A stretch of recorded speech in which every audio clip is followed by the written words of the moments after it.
Halo Dokter Nisa. Nah, kita sekarang mau membahas mengenai kehamilan nih dok. Karena memang sebenarnya angka kehamilan di Indonesia ini kan sangat tinggi. Nah, jadi ada beberapa pasangan yang setelah menikah mereka bisa langsung memiliki anak. Tapi nih dok, ada juga beberapa pasangan yang mungkin butuh lebih lama untuk memiliki anak. Nah, bagaimana tanggapan dokter mengenai hal itu? Sebetulnya setiap pasangan nih yang datang ke konsultasi ke dokter kandungan atau misalnya ke dokter andrologi gitu ya, dengan keluhan sulit punya anak, sebetulnya kita bisa lihat dari dua sudut pandang. Yang pertama dari sisi si pria dan dari sisi si wanita, atau bahkan masalahnya bisa terdapat pada kedua belah pihak seperti itu dok. Dan apabila memang betul, jadi ada seorang pasangan nih, sebuah pasangan ingin punya anak, mereka akan dilakukan pemeriksaan dok. Pemeriksaannya ini akan dilakukan secara bersamaan. Jadi si istri atau si wanita dan si suami juga akan dilakukan pemeriksaan.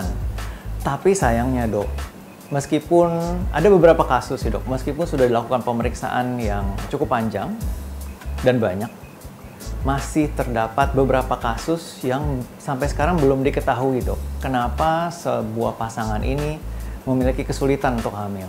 Oke. Bagaimana jika ada pasangan yang memilih untuk menunda keturunan?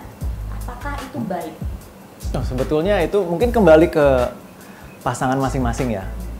Jadi memang mungkin ada pasangan yang ingin menunda karena ingin mempersiapkan perekonomian keluarga di kemudian hari. Namun ada batasannya. Jadi untuk wanita, bagi wanita nih ya, usia 35 tahun itu sangat penting. Kenapa? Karena di atas 35 tahun, angka kejadian kelainan genetik pada bayinya itu meningkat. Kelainan genetik yang saya maksud nih dok, maksudnya Down syndrome ya, atau sindrom Down mungkin yang terjadi retardasi mental, maksudnya kekurangan secara intelektual ya, seperti itu. Itu yang salah satu yang sangat sering. Makanya untuk ibu usia 35 tahun ke atas, kami dokter kandungan selalu mengkategorikan mereka sebagai kehamilan risiko tinggi dok, gitu.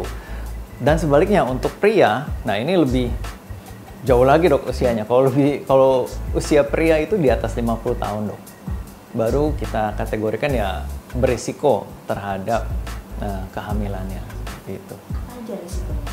Resiko untuk pria sama sih, biasanya terjadinya keguguran dok. Baik. Nah dok, ini ada fenomena di Indonesia ya dok. Biasanya kalau misalnya perempuan dan laki-laki menikah lalu terjadi sulit hamil, nah yang pusing itu di bagian perempuannya, yang disalahkan. Nah benar kan dok? Jadi gimana? Pengalaman dokter apakah kalau misalnya yang berobat itu mengecek kehamilan atau program itu lebih sering laki-laki ke perempuan yang datang? Ini sebenarnya fakta juga sih. Memang, tapi saya menyarankan ya, saya ingin berbicara untuk semua laki-laki atau semua suami gitu ya, para suami yang memang memiliki keluhan sulit untuk hamil, tolonglah datang bersama pasangan gitu. Jadi memang jangan cuma istrinya aja yang datang, karena ini ya bisa terjadi di kedua belah pihak seperti itu. Dan jangan khawatir dok, maksudnya setiap masalah yang kita temukan hampir pasti ada solusinya kok. Oke, nah kalau based on data nih dok, menurut data sendiri biasanya yang memiliki masalah untuk sulit hamil itu atau sulit mendapatkan keturunan itu dari pihak laki-laki atau perempuan? Bisa 50-50 sih dok. 50-50 ya? Sama besarnya berarti? Untuk awal, iya betul. Kecuali si istri ini sudah ada keluhan, misalnya yang paling sering haidnya nggak teratur, seperti itu. Atau misalnya si istri ini ada nyeri haid yang berlebih sampai menyebabkan dia harus ke rumah sakit karena nyerinya, seperti itu. Tapi biasanya kalau misalnya tidak ada keluhan, bagi pasangan ini ya 50-50 sih. Jadi harus, makanya dokternya saya sangat menganjurkan untuk si suami juga diperiksa dok. Memang ada beberapa kasus yang suaminya nggak mau diperiksa dok, gitu. Nah kalau seandainya nih ada suami istri datang ke dokter untuk melakukan pemeriksaan kesuburan, apa saja sih yang biasanya diperiksa? Oke, yang pria dulu ya. Jadi untuk pemeriksaan untuk si suami sebenarnya sangat simpel dok. Namanya analisis cairan air mani atau analisis semen, ya. Gunanya untuk apa? Gunanya ini untuk melihat si jumlah sel sperma si pria dan juga kesehatannya gitu, kesehatan si sel spermanya itu. Itu aja sih yang paling simple lah, padahal simple banget gitu ya.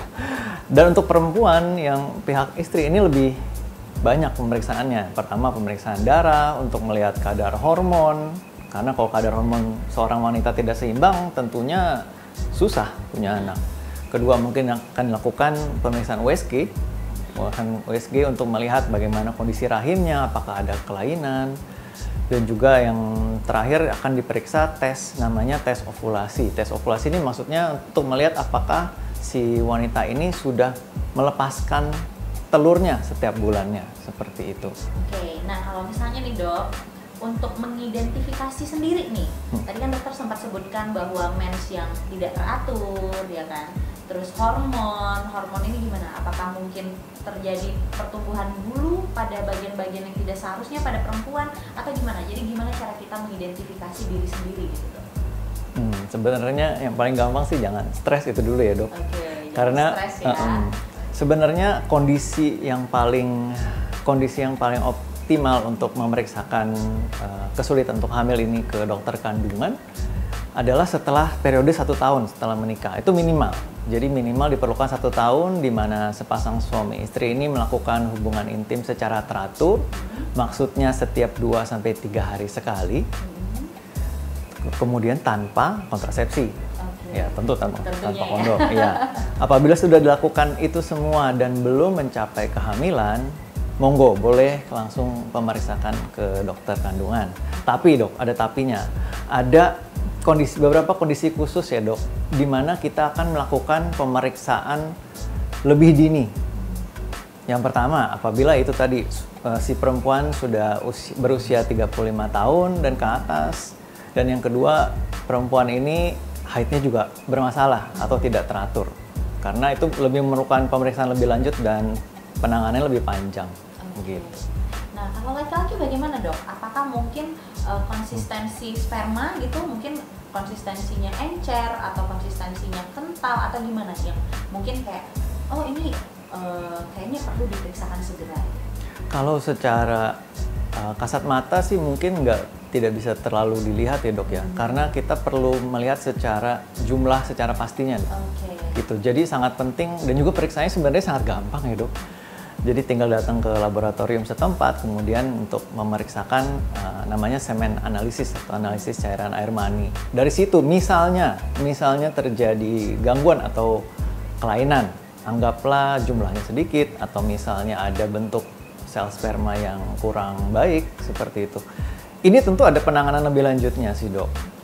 Mungkin bisa dirujuk, dikonsultasikan ke dokter spesialis, misalnya urologi atau misalnya ke dokter andrologi. Akan dilakukan pemeriksaan lebih lanjut nih dok. Contoh, dia akan mungkin bisa memeriksakan darah si laki-laki. Sama tuh untuk menilai hormon pria, karena hormon juga berpengaruh terhadap produksi si sel sperma ini. Kedua, mungkin juga dilakukan USG. USG di mana? USG di alat kelamin prianya. Untuk dilihat salurannya juga sama sebenarnya. Untuk lihat saluran tempat lewatnya si sperma ini gimana gitu loh. Apakah buntu gitu ya dok, atau menyempit segala macam. Dan yang terakhir mungkin bisa dilakukan tes urin pada si pria ini untuk melihat bahwa bener loh ada sperma yang lewat gitu. Atau mungkin spermanya ternyata salah arah dok, bisa begitu. Salah arah malah masuk ke kandung kemihnya.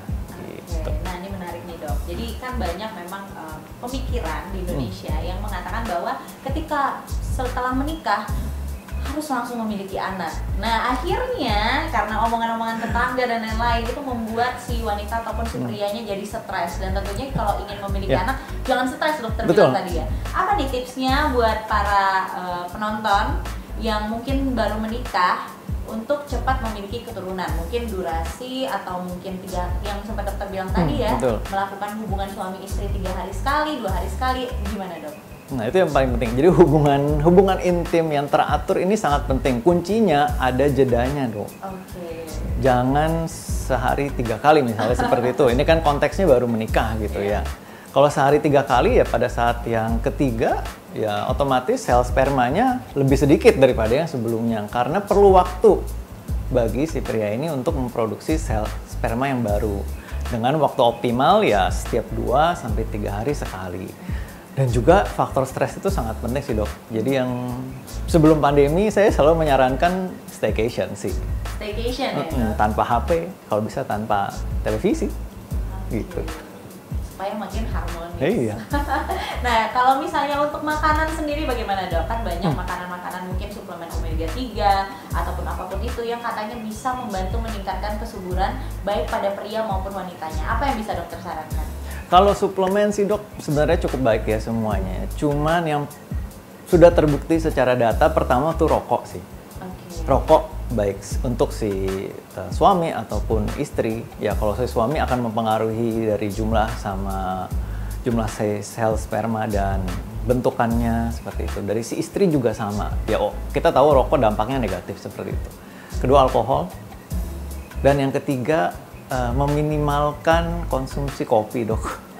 Kopi bahkan iya. Ya 1 hari sekali oke lah. Nah, lalu apa aja nih dok kira-kira yang bisa mempengaruhi faktor-faktor kesuburan baik pada pria ataupun wanita? Oke, yang pertama tuh yang paling sering sih rokok ya dok ya. Rokok ini sudah terbukti. Jadi secara data memang yang mempengaruhi dari jumlah sel sperma, kemudian dari bentuk sel sperma, fungsinya.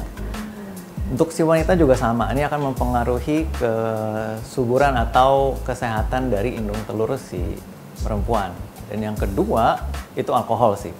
Jadi alkohol juga dampaknya negatif baik terhadap pasangan. Yang ketiga itu kopi kalau bisa diminimalkan. Jadi ya minimal 1 kali aja gitu. Nah, itulah dia tadi informasi yang menarik banget nih mengenai kesuburan baik pada pria ataupun wanita. Nah, itulah tadi perbincangan saya bersama Dr. Andrew tentunya mengenai kesuburan yang sangat menarik. Nah, inilah akhir perjumpaan kita. Saya Dr. Tengah Anissa dan Dr. Andrew hanya di Dokter TV.